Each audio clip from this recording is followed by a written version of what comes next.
Rawlins, Wyoming has been a city for 156 years. In that century and a half or so, the city has featured several incredible historic buildings, of which only a few still stand. Some of these buildings were lost to fires, such as the Palace Candy Company, the Brown-Larman Building, and the Youngquist Hardware Store. Some were lost for the sake of progress, such as the Union Pacific Roundhouse, the Central High School, and the original courthouse. Some were simply abandoned and lost to time. The Ferris Hotel is one of these cases.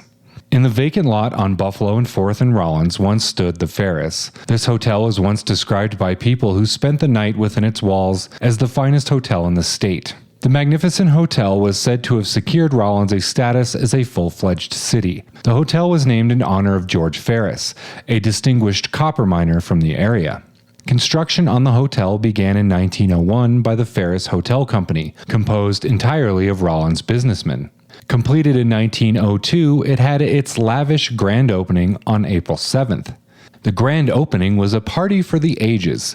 Guests arrived in an unforgiving snowstorm, and though only 75 guests purchased tickets, over 250 people attended despite the howling blizzard.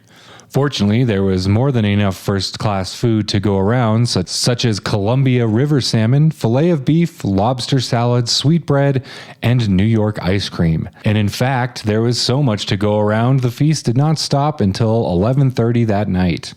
From there, speakers and toasts to the new hotel and its contributors took over, and it wasn't until 2 o'clock in the morning that the dancing finally started. It is said that it was not until the first light in the morning that the last of the guests began to leave. The hotel was certainly deserving of such a grand opening. The construction alone cost $75,000. Adjusting for inflation, it would be just over $2.19 million today, and that price tag only goes up when you add in the furniture. They furnished the hotel with $15,000 worth of furniture. By today's monetary value, that's a little over $438,000. The building was 3 stories tall and had 68 comfortable guest rooms. Exchanging hands in 1947, Ray Ferris sold the hotel to Ed Smith, Harold Johnson, and John France. In 1956, the building underwent a remodel. Over the years, the Ferris Hotel served not only guests, but locally loved businesses as well. Coffee shops, flower shops, barber shops, and even eye doctors. It seemed this hotel could do it all in the 82 years it was in business. Lamentably, in 1984, the doors of this once immaculate Rawlins landmark were closed for good.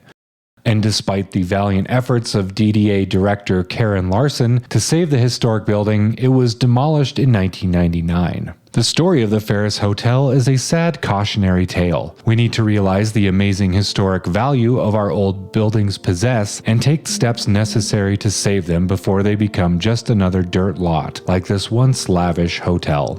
Thank you for watching this video from the Carbon County Museum. If you enjoyed it, please give us a like and share your memories of the Ferris Hotel. Also, if you haven't, subscribe to the channel, where you can learn more about the fascinating history of Carbon County. We'll see you on the next episode from the Carbon County Museum.